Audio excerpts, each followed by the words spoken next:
ጤና ይስጥልኝ ውድ ቤተሰቦቼ ቻናሌ ተከታታዮች፣ ዛሬም ወደ ቻናሌ ገባችሁ እንኳን በሰላም መጣችሁ። ስለመጣችሁ በጣም ደስ ብሎኛል። ዛሬ በአንድ ቪዲዮ መጥቻለሁ። እዚህ ጋር እንደምታዩት ኬክ ለመጋገር እየተዘጋጀው ነው። የፍራፍሬ ኬክ መጋገሪያ ነው ይሄ የምታዩት። ዛሬ ላሳያችሁ የፈለኩት በጣም በቀላሉ እንግዲህ መጪውም በእኛም በኦርቶዶክስ እምነት ተከታዮች የገና በዓል አለ። የጌታችን የመድኃኒታችን የኢየሱስ ክርስቶስ የልደት በዓል።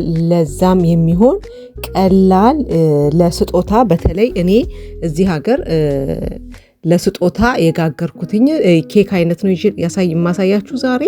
በጣም በቀላሉ በፍሩት የሚሰራ በፍራፍሬ ማለት ነው። በጣም የመጨረሻ ቀላል የሚባለው የኬክ አሰራር ነው ዛሬ የማሳያችሁ።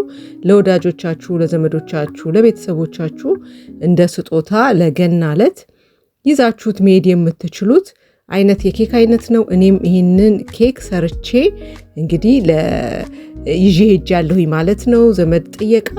እናንተም እንድትሰሩት ስለፈለኩኝ ነው ሙሉ አሰራሩን ይዤላችሁ የቀረብኩት።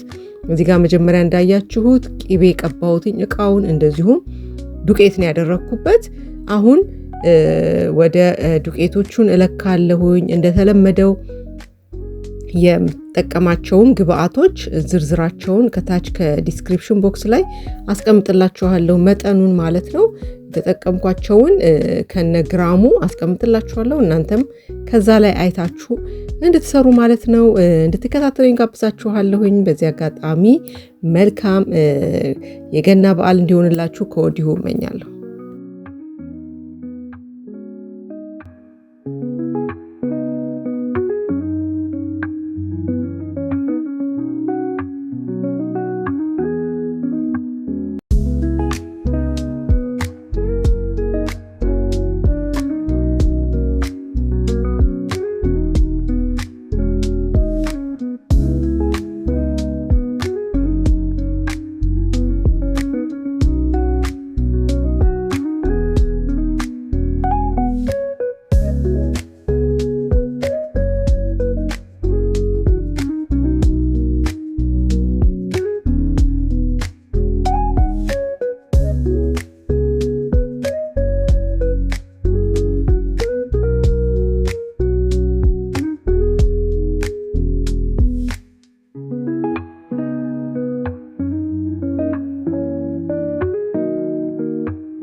እንዳያችሁት ቤተሰቦቼ አሁን መጥኜ ጨርሻለሁኝ። አሁን ቀጥታ ወደ ስራ ላይ የገባሁትኝ። እንዳያችሁት ቅቤውን ጨምሬያለሁ።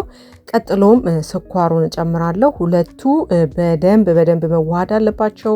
እስከ 5 ደቂቃ ከተቻለ ከ3 ደቂቃ እስከ 5 ደቂቃ በደንብ መመታት አለበት። ጊዜ በጣም ይፈልጋል። ኬክ ቆንጆ ኬክ እንዲሆን ውስጡ የለሰለሰ ድርቅ ያላለ ኬክ እንዲሆን ከፈለጋችሁ የመጀመሪያዎቹ ውህዶች በጣም ወሳኝ ናቸው። ከዛ ውጭ የምታረጉት ምንም ያህል ቅቤ ብትጨምሩ፣ ምንም ያህል ስኳር ብትጨምሩ፣ ምንም ያህል ዘይት ብትጨምሩ ውህዱ በጣም ቆንጆ ካልሆነ በስተቀር ምንም ትርጉም አይኖረውም በኋላ ላይ ማለት ነውና እንዳያችሁት ያንን እኔ ስለምቆርጠው ነው ቪዲዮውን እንደዚህ ቶሎ መጨመር የሚመስላችሁ እንጂ እንቁላሉንም ቢሆን እያንዳንዱን አንዳንድ ደቂቃ ያህል መቶ ነው ከዛ የሚቀጥለውን የምከተው እንጂ ቶሎ አይደለም የምከተው። እዚህ ጋር ለቪዲዮ እንዳያሰለች ነው ስለማፈጥነውና ስለምቆርጠው ነው ቶሎ መጨመር የሚመስለው እንጂ የተወሰነ ደቂቃ በጣም መመታት አለበት። ከዛም ደግሞ ሁሉንም ከጨረስኩኝ በኋላ በደንብ እንደገና እመተዋለሁ ማለት ነው። እንደዚህ ዳር ላይ የሚቀሩትን በዚህ በማንኪያው አስተካክለን በደንብ እንዲመታ እተወዋለሁ ማለት ነው። ወደ 10 ደቂቃ አጠቃላይ ከመጀመሪያው እስከ ዱቄት እስከምጨምርበት ሰዓት ድረስ ቢያንስ 10 ደቂቃ ያህል በደንብ እመተዋለሁ ማለት ነው። እዚህ ጋራ ለዛ ደግሞ እርሾውንና ዱቄቱን አዘጋጅቼ እጠብቃለሁ። አሁን እዚህ ጋራ እንደምታዩት 2 የሾርባ ማንኪያ ዘይት እጨምርበታለሁ። በቂው ነው፣ ብዙም ዱቄት ስላልሆነ በቂ ነው። 2 የሾርባ ማንኪያ። እንደዚሁም ወተት እያያችሁ ነው የምትጨምሩት። ወተት ይህን ያህል ማለት በጣም አስቸጋሪ ነው። እንደ እንትኑ መጠን ነው የምትወስኑት። በጣምም ሳታበዙ እየጨመራችሁ ቀስ እያላችሁ የምታዩት ነገር ነው የሚሆነው። እንደዚሁም ዱቄቱን ደግሞ እነፋዋለሁ። ዱቄቱ ቢነፋ በጣም በጣም ቆንጆ ነው ለኬኩ ማለት ነው። አንደኛ ኬኩ ወደ ላይ አንድ ቦታ ላይ እብጥ ያለ ወይ መሀል ላይ ወደ ላይ የወጣ ኬክ እንዳይሆን በጣም ያግዘዋል። እንደዚህ ነፍተን ስንጨምረው ፍላት የሆነ ኬክ ነው የሚሆንልን። እኔ በፊት እንደዚሁ ስጨምረው በጣም ወደ ላይ አንድ ቦታ ያብጣል ምናምን እንደዚህ አይነት ነገሮች ነበሩት። ግን ከተነፋ ያ ነገር ይቀራል ማለት ነው። ባለፈውም እንዳልኳችሁ ዱቄትና ቀሪው ውህድ በጣም መመታት የለበትም። እንዳውም ብዙ ቪዲዮዎችን የኬክ ቪዲዮዎች አይታችሁ ከሆነ ዱቄቱን በእንደዚህ በማንኪያ ብቻ አዋህደው የሚጋግሩም አሉ። እኔ ግን የተወሰነች ብቻ አዋህደዋለሁኝ እንጂ ዱቄቱ ብዙ መመታት የለበትም። በጣም በእጅ ራሱ በማንኪያ ከፈሳሹ ጋር ብቻ ማዋሃድ ትችላላችሁ። 1 ደቂቃ ያህልም አልመታሁትኝም። በጣም ትንሽ ነው እንድትዋሃድ ያህል ብቻ ነው የምትመቱት ማለት ነው። ከዛም ወስዳችሁ መጋገር ነው የሚሆነው ማለት ነው። እንዳያችሁት በጣም ቆንጆ ውህድ ሆኗል። በጣም በጣም የሚገርም ውህድ ነው የሆነው። ቀጥዬ የቫኒላ ኤክስትራክት እንደዚህ 1 ጠብታ ያህል አድርጌ እንደዚህ አዋህደዋለሁ ማለት ነው። ከዛም ቀጥዬ ወደ መጋገሩ ሄዳለሁ። መልካም ቆይታ።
እሺ ቤተሰቦቼ አሁን ፍሩቱን የማደርግበት ሰዓት ላይ ደርሻለሁኝ። እዚህ ጋራ እንደምታዩት ስትሮበሪ አዘጋጅቻለሁ።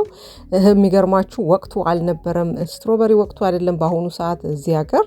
ግን በሚገርም ሁኔታ በዚህ ሰዓት መጥቶ አገኘሁትና በጣም በጣም ደስ ብሎኛል። ምክንያቱም ይሄንን ኬክ ነበር ለስጦታ መስራት ያሰብኩትኝ።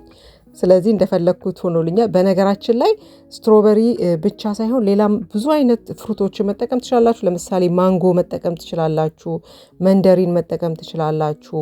የተለያዩ እናንተ የምትወዷቸውን እና በአካባቢያችሁ የምታገኙትን አይነት ፍራፍሬ መጠቀም ትችላላችሁ። የግድ ስትሮበሪ ብቻ መሆን ያለበት ማለት አይደለም። እኔ በዛ መስራት ስላሰብኩኝ ነው እንጂ እስከዛ አጥቤዋለሁኝ። እሱ እስኪንጠፈጠፍልኝ ውሃውን እስኪንጠፈጠፍ ክሬሙን አዘጋጃለሁ። እንዳያችሁት ፑዲንግ ክሬም እና የክሬም የምጠቀመውን በወተት አብሬ አቀላቅላለሁኝ። ይሄ የምታዩት ክሬም የምጠቀመው የክሬም ፓውደር ነው። እሱን ከወተት ጋራ እንደዚህ እንቀላቅለዋለን ማለት ነው። ወተቱን እያየን እንዳይወፍርም እንዳይቀጥንም ቆንጆ ቴክስቸር እስኪኖረው ድረስ አዋህደን ኬኩ ላይ ማድረግ እንጀምራለን። ኬኩም ቀዝቀዝ ብሎልኛል። አሁን ምንም የምጠብቀው ነገር አይኖረኝም። ቀጥታ ወደ ማድረጉ ነው የምገባው። እንዳያችሁት በጣም ቆንጆ ክሬም ሆኖልኛል። ስትሮበሪው ቶሎ እንዲደርቅልኝ ትንሽ እዚህ ሶፍት ላይ አደርገዋለሁኝ፣ ቶሎ ደረቅ እንዲልልኝ ውሃውን እንዲመጥልኝ ማለት ነው። ውሃውን ከመጠጠልኝ በኋላ እንግዲህ ቆራርጬ ወደ እንትኑ ላይ ማድረግ ጀምራለሁኝ። እስኪ እንገናኛለን ተመልሰን።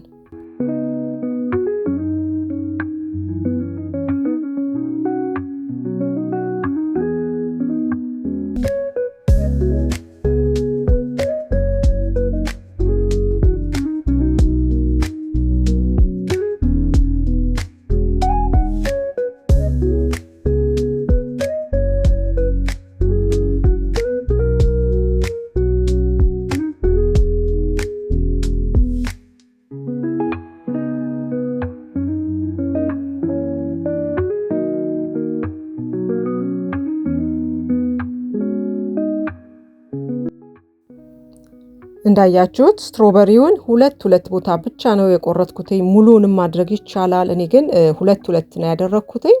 እዚህ ጋራ ሎሚ ማዘጋጅቻለሁኝ። ሎሚ እላዩ ላይ አደርግበታለሁ። ምክንያቱም ፍሬሽ ስትሮበሪ ስለሆነ ማቆያ የሌለው ምንም ነገር የሌለው ስለሆነ ሎሚ ጭማቂ ስናደርግበት የመቆየት ቶሎ እንዳይበላሽ ይረዳልናል ማለት ነው።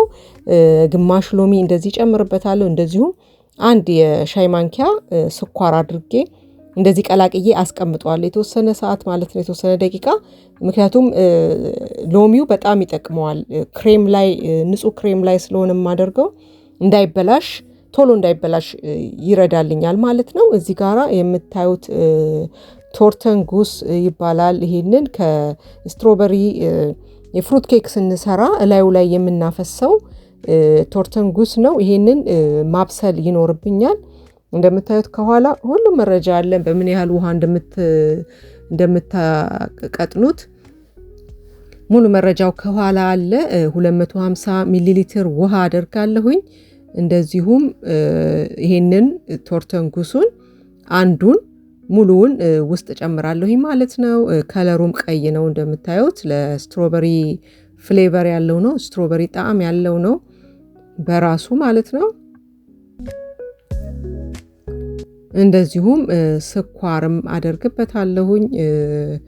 ስኳር እንኳን ሳላበዛ አደርግበታለሁ፣ ምክንያቱም ስትሮበሪው ራሱ ጣፋጭ ነው።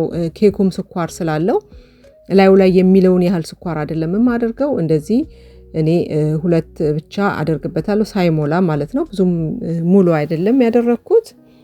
ከዛም አዋህድና ወስጄ እሳት ላይ አበስለዋለሁ ማለት ነው። ማበስለው ምን ያህል ነው? በጣም በትንሽ እሳት ትንሽ ብቻ ወፈር እስኪል ድረስ ብቻ ነው ማበስለው እንጂ በፍጹም ላዩ ላይ መንተክተክ ምናምን ያለበት ነገር አይደለም።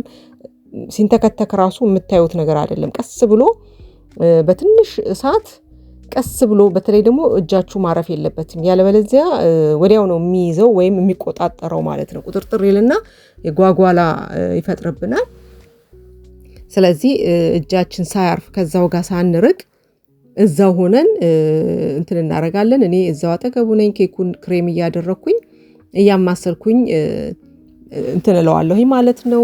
እና ደግሞም ከበሰለ በኋላ ትንሽ ወፈር ካለ በኋላ መቆየት የለበትም ውጪ ማለት ነው። ወዲያው 1 ደቂቃ እንኳን ካስቀመጣችሁት ዳቦ ነው የሚሆነው። በጣም ነው የሚወፍረው፣ የሚቆራረጥ ነው የሚሆነው። ፈሳሽነቱን ወዲያው ነው የሚያጣው፣ በጣም ከቀዘቀዘብን ማለት ነው። ካወጣችሁ በኋላ በጣም 1 እስከ 20 ሰከንድ እስከ 30 ሰከንድ ብቻ ነው ማስቀመጥ ያለባችሁ። 1 ደቂቃ እንኳን ካስቀመጣችሁት በጣም ነው የሚወፍረው ማለት ነው። ይህንን አሁን ለዚህ ነው ክሬሙን በማደርግበት ሰዓት ላይ እሱን ማበስለው ማለት ነው። ምክንያቱም መቀመጥ ስለሌለበት ስትሮበሪውን ካደረኩኝ በኋላ ወዲያው እሱን ላዩ ላይ ማፍሰስ ስላለብኝ ማለት ነው። ይሄንን እንዳያችሁት ክሬሙን እንደዚህ ካደረኩኝ በኋላ በላዩ ላይ ስትሮበሪውን አደርጋለሁኝ። እንደዚሁም ቶርተን ጉሱ ደግሞ ሲበስል እላዩ ላይ አደርግበታለሁ ማለት ነው። እሱን ሁሉ ተከታተሉት። መልካም ቆይታ።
እሺ ቤተሰቦቼ አሁን እንዳያችሁት ፈሳሽነቱ እንዳለ ነው። በጣም አልቀዘቀዘም፣ ሞቅ ያለ ነው ገና።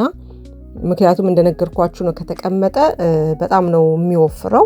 በዚህ ደረጃ ላይ እንዳለ ነው ላዩ ላይ ማድረግ ያለብኝ። ያለበለዚያ እጄ ላይ ሁሉ ይዤው ድንጋይ ሊሆን ይችላልና በጣም እሱን ልብ ማለት ይፈልጋል ማለት ነው። አሁን እንደምታዩት ላዩ ላይ እንደዚህ ቀስ እያልኩኝ ወደ ውጭ እንዳይፈስብኝ ስትሮበሪውን አለብሰዋለሁኝ ማለት ነው። በዚህ በጣም ቆንጆ ከለር ነው የሚሰጠው፣ በጣም ቆንጆ መልክም ነው የሚሰጠው። እንደዚሁም በጣምም ነው የሚጣፍጠው አብሮ ማለት ነው። እናንተም እንግዲህ እንድትሞክሩት እንደዚህ አይነት እንድትሰሩ ጋብዛችኋለሁ። በነገራችን ላይ ይሄ ቶርተንጉስን ማድረግ ግዴታም አይደለም። እኔ ያለዛም ብዙ ጊዜ ሰርቼ አውቃለሁኝ። እንደዚሁ ስትሮበሪውን ብቻ አድርጋችሁ ፍሩት ብቻ አድርጋችሁ መጠቀም ትችላላችሁ። የግድ ይሄ ቶርተንጉስ የማታገኙ ከሆነ ግዴታ አይደለም። እንዳውም እንደዚሁም በጣም ነው የሚያምረው ማለት ነው። እንዳያችሁት ይሄንን አድርጌ እንግዲህ ደግሞ ዲኮር አድርጌው ደግሞ ይዘን እንሄዳለን። እዛም ሄደን ደግሞ ስንቆርሰው አብረን እናያለን። መልካም ቆይታ ይሆንላችሁ።